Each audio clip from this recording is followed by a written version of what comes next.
निकाय चुनाव को लेकर चुनाव का आज आखिरी दिन प्रचार करने का है, जिसमें मुख्यमंत्री धामी ने पूरी तरह से पूरे जोश के साथ चुनाव प्रचार किया है। प्रचार का आखिरी दिन जहां पर दोनों ही पार्टियां पूरी जान लगा रही हैं। ये आप मुख्यमंत्री पुष्कर सिंह धामी का रोड शो देख रहे हैं। हरिद्वार के लक्सर में सीएम पुष्कर सिंह धामी ने रोड शो किया है। बीजेपी उम्मीदवार के लिए वोट की अपील की है। जगह जगह पर सीएम धामी का स्वागत करते ही लोगों की तस्वीरें आई हैं सामने।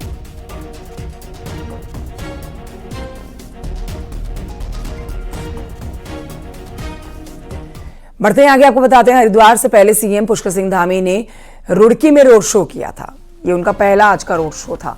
भारी संख्या में यहां पर लोगों ने अपनी मौजूदगी दर्ज कराई, मुख्यमंत्री का स्वागत किया। मुख्यमंत्री ने भी उनके ऊपर फूलों की बारिश की और उनका अभिवादन स्वीकार किया। बीजेपी कार्यकर्ता यहां पहुंचे थे, स्थानीय लोग यहां भारी संख्या में पहुंचे थे। मुख्यमंत्री का यह आज का पहला रोड शो, जिसकी तस्वीरें आप देख रहे हैं। मुख्यमंत्री जी रोड शो में आए थे और आपने देखा कि क्या हुजूम था। अभी भी देख रहे हैं हम कि कई किलोमीटर लंबा जो है ये जाम लगा हुआ है और कई किलोमीटर लंबा हमारे भारतीय जनता पार्टी के कार्यकर्ता जुटे हुए हैं, सड़कों पर आए हुए हैं इनके अनीता देवी के समर्थन में। ये जो भीड़ है वोट में तब्दील हो पाएगी, आप मानते हैं? ये तो और तब्दील कराएगी। ये तो हैं, ये तो घर घर में आज घुसेंगे तो किसी को एक वोट भी मिलना मुश्किल हो जाएगा। यहाँ आपको बताएं कि रुड़की से रोड शो निकालने से पहले मुख्यमंत्री धामी उत्तरकाशी के बटकोट पहुंचे थे, जहां बीजेपी प्रत्याशी के पक्ष में लोगों से वोट की उन्होंने अपील की। और इस दौरान सीएम धामी ने कहा कि सरकार जल्द ही सख्त भू कानून लेकर आएगी। साथ ही सीएम ने कांग्रेस पर जमकर निशाना भी साधा। मुख्यमंत्री ने कहा कि सरकार राज्य के विकास के लिए दिन रात काम कर रही है और कांग्रेस वाले विकास का काम खराब करने के लिए रोड़ा अटकाने का काम कर रहे हैं।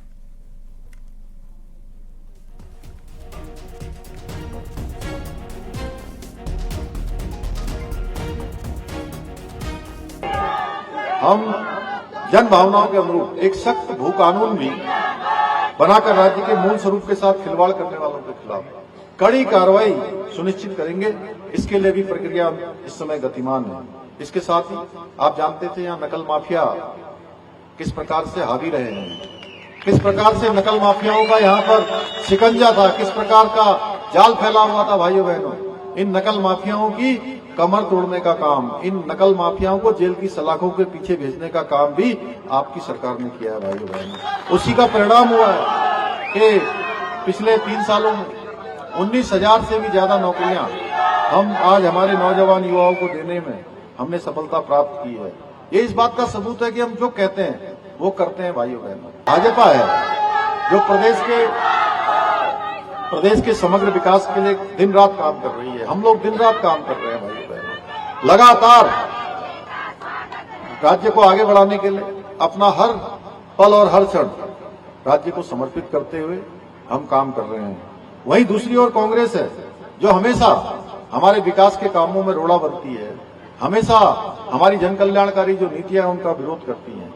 मैं भाइयों बहनों आज के इस अवसर पर पूछना चाहता हूं, चाहे वो कांग्रेस वाले हों या निर्दलीय वाले हों, क्या उनको इस बात की पीड़ा है कि आज आदरणीय मोदी जी के नेतृत्व में हमारे प्रदेश के अंदर 2 लाख करोड़ से भी ज्यादा की योजनाएं, आज विकास की विभिन्न योजनाएं।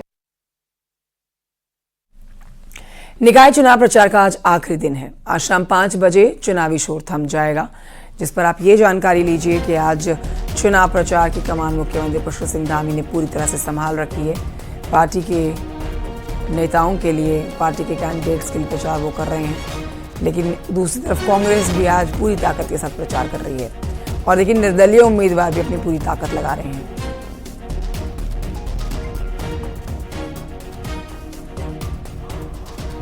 आज प्रचार को गति देने का हम लोग काम करेंगे। जो हमारे माननीय मुख्यमंत्री लगातार 4 प्रमुख कार्यक्रम रहने वाले हैं। मेरा भी 1-2 प्रमुख स्थानों पर मैं रहूंगा, ऋषिकेश में रहूंगा और हरिद्वार में जिले में रहूंगा। इसके साथ साथ हमारे जितने भी स्टार प्रचारक हैं, आज सब लोग कहीं रोड शो होंगे, कहीं मोटरसाइकिल रैलियां निकलेंगी, कहीं बड़ी जनसभाएं होंगी, उस कार्यक्रम में रहने वाले हैं। और लगभग 100 के 100 नगर पालिकाओं में और नगर निगमों में हमारे सभी जो स्टार प्रचारक हैं उनके द्वारा प्रचार किया जाएगा। और क्योंकि जिस प्रकार का माहौल प्रदेश के अंदर है, तो मैं कह सकता हूं कि एक तरफा बीजेपी की लहर चल रही है और हम लोग अधिकतर जो पंचायत है, नगर पालिका, उनमें चुनाव जीते 11 नगर निगमों में भारतीय जनता पार्टी के महापौर बनेंगे।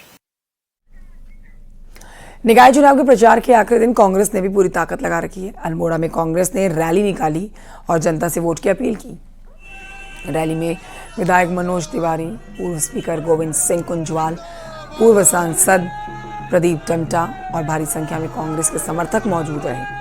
पूरे बाजार में विकास के लिए कांग्रेस के पक्ष में मतदान करने की अपील कार्यकर्ताओं ने की।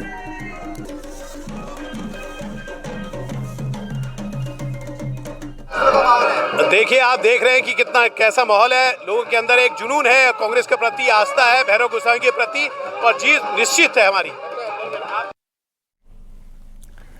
और आइए बात करते हैं शहर के समीकरण की। शहर के समीकरण में हम आपको बताएंगे तीर्थ नगरी ऋषिकेश का हाल, जहां मुकाबला दिलचस्प बताया जा रहा है। कांग्रेस बीजेपी के साथ यहां पर निर्दलीय उम्मीदवार भी ताल ठोक रहे हैं और मुकाबला कांटे का होगा, ये वहां के लोग कह रहे हैं। जानिए यहां के लोगों की समस्या क्या है, देखिए रिपोर्ट।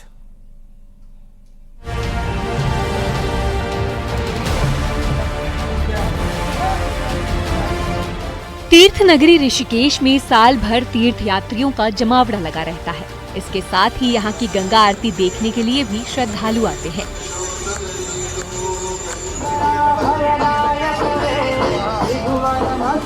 वहीं एम्स में मरीजों की आवाजाही भी लगातार शहर में रहती है। ऐसे में ये नगर निगम बेहद खास है। 8 दिसंबर 2017 को ऋषिकेश नगर पालिका से नगर निगम बनाया गया। 40 वार्ड वाले इस नगर निगम में कुल 91,689 मतदाता हैं, जिनमें 54,466 पुरुष मतदाता है, जबकि 47,692 महिला वोटर और 7 ट्रांसजेंडर मतदाता भी हैं। ऋषिकेश नगर निगम में मेयर सीट SC आरक्षित है, जिसमें बीजेपी, कांग्रेस, यूकेडी समेत एक निर्दलीय प्रत्याशी मैदान में है और यहाँ चुनावी मुकाबला त्रिकोणीय बना हुआ है। विकास के जो नगर निगम के अंदर जो भी काम आता है, बहुत सारे काम है जो नगर निगम के अंदर आता है, वो सब कामों पे हम लोग काम करेंगे। और मुझे लगता है कि ऋषिकेश 4 धाम यात्रा के मुख्य द्वार है। की बार ये कांग्रेस पार्टी यहाँ पर अपना इतिहास रचेगी और जो ट्रिपल इंजन की सरकार का दम भरने वाले जो लोग थे, जो पिछले 6 सालों में जो काम रुके हुए थे, वो चाहे आपसी विधायक और मेयर की आपसी तनातनी की वजह से या उनके आपसी राजनीतिक प्रतिद्वंद्विता की वजह से जो काम नहीं हो पाए, उन कामों को अगर मुझे ऋषिकेश की जनता अवसर देगी तो मैं निश्चित रूप से उन सारे कामों को पूरा करके दिखाऊंगा। ग्रामीण क्षेत्र त्रस्त है रोडों से, यहाँ की रोड और वहाँ की रोड क्या कहें। मैं तो सोचता हूँ कि इतनी रोडें खराब हैं, पता नहीं चल रहा है कि सड़क में गड्ढे हैं कि गड्ढे ही सड़क है। मतलब दाल खिचड़ी में दाल है कि दाल ही काली है। नशे का भी और नशा गली गली में। मेरे होनहार बालक जिन्होंने शिक्षा देखनी थी, किताबें देखने थे, उनको कुछ पुड़िया में कुछ कागज के अंदर दिया जाता है, उस सरस्वती का भी अपमान कर रहे हैं। ऋषिकेश नगर निगम टिहरी, पौड़ी, हरिद्वार की सीमाओं से लगा है और 4 धाम यात्रा की शुरुआत यहीं से होती है। साल भर तीर्थ और कांवड़ यात्रा के चलते यहाँ पर्यटकों को भारी दबाव है। वहीं शहर में स्थायी पार्किंग, ट्रैफिक कंट्रोल, साफ सफाई, कूड़े का निस्तारण, सड़क, स्ट्रीट लाइट के साथ गंगा घाटों का निर्माण जैसी मूलभूत समस्याओं का समाधान लोग नई शहर की नई सरकार से लगाए बैठे हैं। तो मैं ये चाहती हूँ कि पहले तो सड़कों में जाम ना रहे, इतना हमें आने जाने में दिक्कत होती है। मतलब अगर पास भी जाना हो कहीं पे तो इतने घंटे ट्रैफिक रहता है। फिर स्ट्रीट लाइट्स में लाइट्स नहीं होती, कहीं कहीं पे बिल्कुल अंधेरा रहता है, तो ऐसे सुरक्षित फील नहीं होता हमें। और कूड़े का ढेर इतना रहता है कि मतलब इतना ज़्यादा कूड़ा एक साथ इकट्ठा रहता है, तो साफ सफाई भी नहीं होती। हर की पौड़ी जैसा घाट ऋषिकेश में बने और जो भी प्रत्याशी अपना दावा कर रहा है वो सबसे पहले गंगा में संकल्प लेके ये बात बोले कि मैं गंगा की अविरल धारा को घाट में लाऊंगा और इसको भव्य और दिव्य बनाऊंगा, जिससे पर्यटकों का भी यहाँ आने का रुझान बढ़े। सबसे मुख्य मुद्दा हमारा ये कूड़ा उठाने का चल रहा है। देखिए ये इसका निस्तारण प्राथमिकता पे होना चाहिए। ऋषिकेश के बिल्कुल एंट्रेंस पे ये बदनुमा दाग है ना। दूसरा हम ये कहते हैं जो गंगा डोडर का जो मुद्दा छिड़ा है, वहाँ हम चाहते हैं व्यापारी वर्ग का उत्पीड़न ना किया जाए, उनके पुनर्वास की व्यवस्था की जाए और ट्रैफिक से निजाम पाना ऋषिकेश के लिए बहुत जरूरी है। और एक यहाँ पर यह है कि एक हमारे कुछ बड़े बुजुर्गों के लिए या पर्यटकों के लिए कोई पार्क नहीं है। ऋषिकेश नगर निगम में जीत हासिल करने के लिए बीजेपी कांग्रेस के साथ निर्दलीय उम्मीदवार पसीना बहा रहा है, लेकिन आखिरी फैसला जनता को करना है कि आखिर कौन तीर्थ नगरी के निकाय के रण में जीतेगा। Bureau report, news 18। शहर के समीकरण में अब बात कर लेते हैं रुद्रप्रयाग नगर पालिका की। देखिए, यहाँ पर बीजेपी कांग्रेस के साथ निर्दलीय उम्मीदवारों ने भी मुकाबला दिलचस्प बना दिया है। देखिए इस पर रिपोर्ट।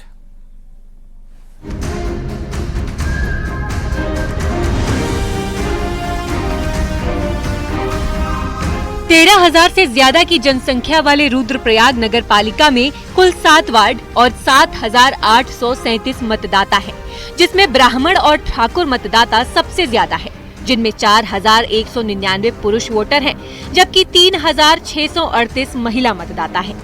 इस सीट पर पहले से ही बीजेपी और कांग्रेस का दबदबा रहा है और इस बार भी दोनों पार्टियां आमने सामने हैं।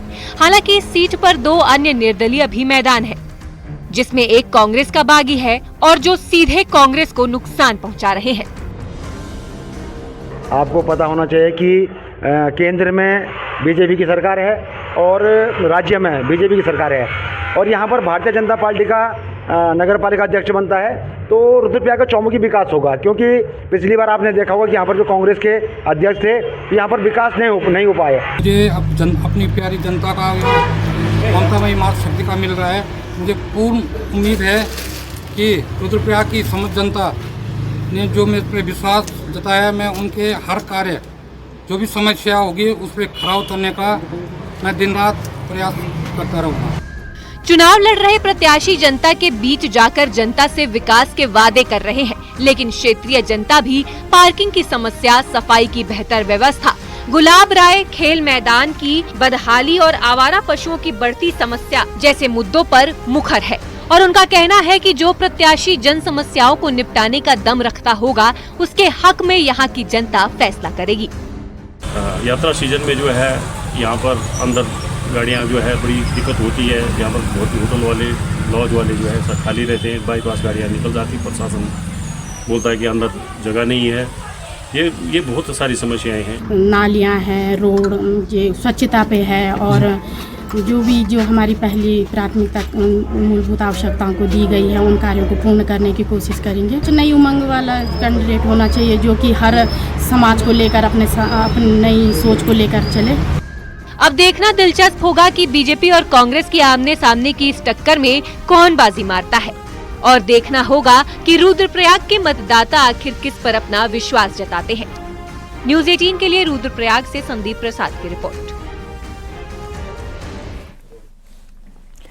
निकाय चुनाव के आखिरी दिन देहरादून में कांग्रेस के मेयर प्रत्याशी वीरेंद्र पोखरियाल ने देहरादून के विकास का संकल्प पत्र लॉन्च किया। इस संकल्प पत्र में कांग्रेस ने दून वासियों से कई वादे किए हैं, जिसमें आंदोलनकारियों को हाउस टैक्स में छूट देने के साथ ही दून शहर के एंट्री पॉइंट्स पर सीसीटीवी लगाने के साथ पार्किंग में एक लिमिट पर छूट और जन सुविधाओं के विकास की बात की है। कांग्रेस मेयर उम्मीदवार वीरेंद्र पोखरियाल ने कहा है कि जनता परिवर्तन की मांग कर रही है और परिवर्तन का मन बना चुकी है। इस बार देहरादून में कांग्रेस का मेयर बनेगा। क्योंकि जो स्वास्थ्य समिति बनी थी, उसमें जो लोग सम्मिलित होंगे उनके खिलाफ कार्रवाई भी की जाएगी, और जो पैसा उनको दिया है वही वसूल किया जाएगा। सभी मामले में सभी मामले जितने भी होंगे, और जिन लोगों ने, चाहे पार्षद हो चाहे कोई भी हो, जिन्होंने नगर निगम की जमीन दबा रखी होगी, वो निश्चित ही उनको जो है हम लोग नगर निगम में लेने का हम पूरा कोशिश करेंगे और लेंगे भी। उत्तराखंड में शहरों का सरताज कौन होगा, इसके लिए 23 जनवरी को वोटिंग होनी है। साथ ही बताएं कि आपको आज 5 बजे चुनाव प्रचार का शोर थम जाएगा। राज्य निर्वाचन आयोग ने वोटिंग की तैयारी पूरी कर ली है। उत्तराखंड विकास निकाय चुनाव में कुल 30 लाख वोटर्स मतदान करेंगे। वोटिंग के लिए 1575 मतदान केंद्र और 3394 मतदान स्थल बनाए गए हैं। नगर निगम, पालिका और नगर पंचायत कुल मिलाकर 100 निकायों के 1282 वार्डों में वोटिंग होगी। वोटिंग ड्यूटी में 16,000 से ज़्यादा कर्मचारी तैनात किए जाएंगे, तो सुरक्षा में 25,000 से ज़्यादा सुरक्षा बलों के जवान तैनात होंगे। 11 नगर निगमों में मेयर पद के लिए 72 प्रत्याशी मैदान में हैं। 43 नगर पालिका और 46 नगर पंचायतों में कुल 445 कैंडिडेट अध्यक्ष पद के लिए चुनाव लड़ रहे हैं। पार्षद और सभासद और सदस्य के कुल 1,282 पदों के लिए 4,888 उम्मीदवार मैदान में हैं। चुनाव प्रचार का अंतिम दिन है और 5:30 बजे आज 21 तारीख को चुनाव प्रचार की अवधि समाप्त हो जाएगी। उसके बाद कोई भी राजनीतिक दल या प्रत्याशी कोई भी सभा, रैली या कोई आयोजन या किसी भी प्रकार से प्रचार प्रसार नहीं कर सकता, इलेक्ट्रॉनिक या अन्य माध्यमों से भी।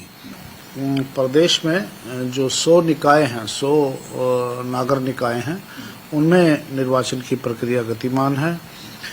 कुल 1,515 मतदान केंद्र हैं, जिसमें 3,394 मतदान स्थल हैं। 100 निकायों में लगभग 30,29,000 मतदाता अपने मताधिकार का प्रयोग करेंगे। किसी भी चुनाव में बड़े नेताओं का अहम रोल होता है। ऐसा ही कुछ देखने को मिला है पिथौरागढ़ मेयर सीट पर, जहां पर सीएम के दौरे के लिए बीजेपी इस कदर यहां पर उत्साहित दिखी है कि उसे जीत नजर आने लगी है, लेकिन अन्य दावेदार बीजेपी के उत्साह को फीका करने के लिए कोई कसर नहीं छोड़ रहे हैं।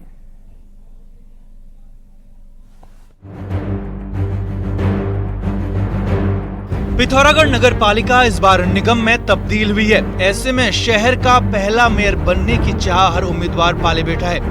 बीजेपी जहां इस सीट को किसी भी कीमत पर खोना नहीं चाहती है, वहीं अन्य दावेदार भी इतिहास बनाने के लिए एड़ी चोटी का जोर लगाए हुए हैं। मुख्यमंत्री पुष्कर सिंह धामी ने भी बीजेपी की जीत तय करने के लिए चुनावी रैलियों की बौछार की है।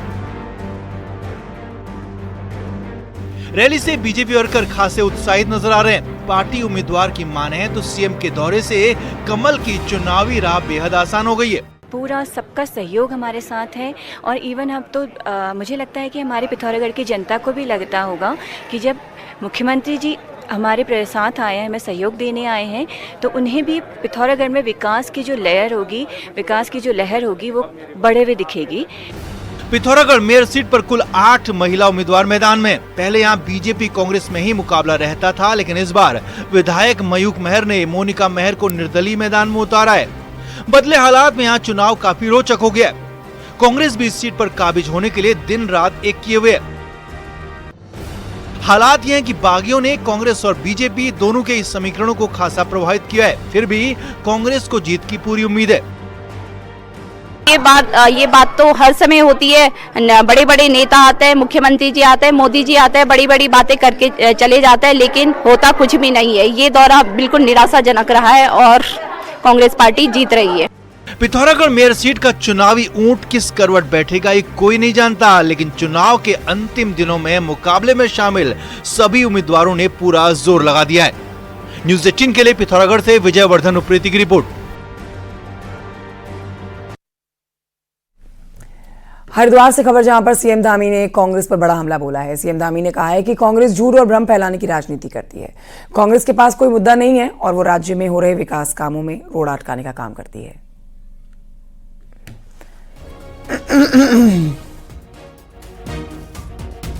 के पास कोई मुद्दा नहीं है, कांग्रेस मुद्दा विहीन है और ये झूठ और भ्रम की राजनीति करते हैं। हम जो भी विकास के काम करते हैं, उन विकास के कामों में रोड़ा अटकाने का काम करते हैं, उनमें बाधा बनने का काम करते हैं।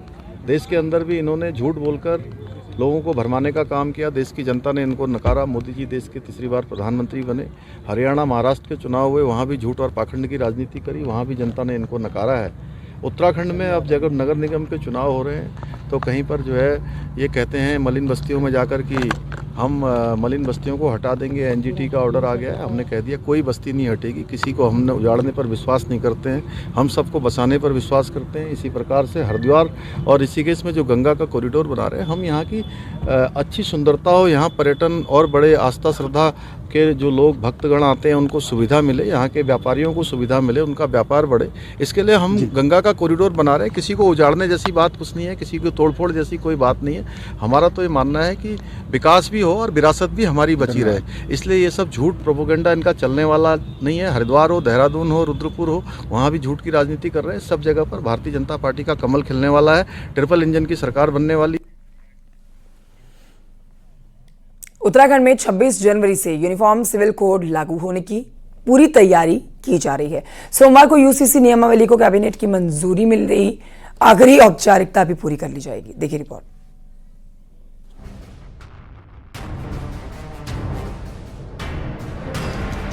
– 2022 विधानसभा चुनाव के दौरान मुख्यमंत्री पुष्कर सिंह धामी ने सरकार में आने पर उत्तराखंड में यूनिफॉर्म सिविल कोड लागू करने की घोषणा की थी। मुख्यमंत्री धामी का कहना है कि जनता से किया गया ये वादा अब जल्द ही पूरा हो जाएगा। सोमवार को धामी कैबिनेट की मीटिंग में यूसीसी की नियमावली को हरी झंडी दे दी गई, यानी कि नियम कायदों को मंजूरी दे दी गई। अब आखिरी औपचारिकता पूरी कर दी गई है। अब यूनिफॉर्म सिविल कोड कब से लागू किया जाए, कैबिनेट ने इसका फैसला लेने के लिए मुख्यमंत्री को अधिकृत कर दिया है। माना जा रहा है कि 26 जनवरी को मुख्यमंत्री प्रदेश में यूनिफॉर्म सिविल कोड लागू करने की घोषणा कर सकते हैं। यूसीसी लागू होने के बाद शादी, तलाक, उत्तराधिकार और संपत्ति के बंटवारे जैसे मामलों में महिलाओं को समान अधिकार और कानूनी सुरक्षा मिल जाएगी।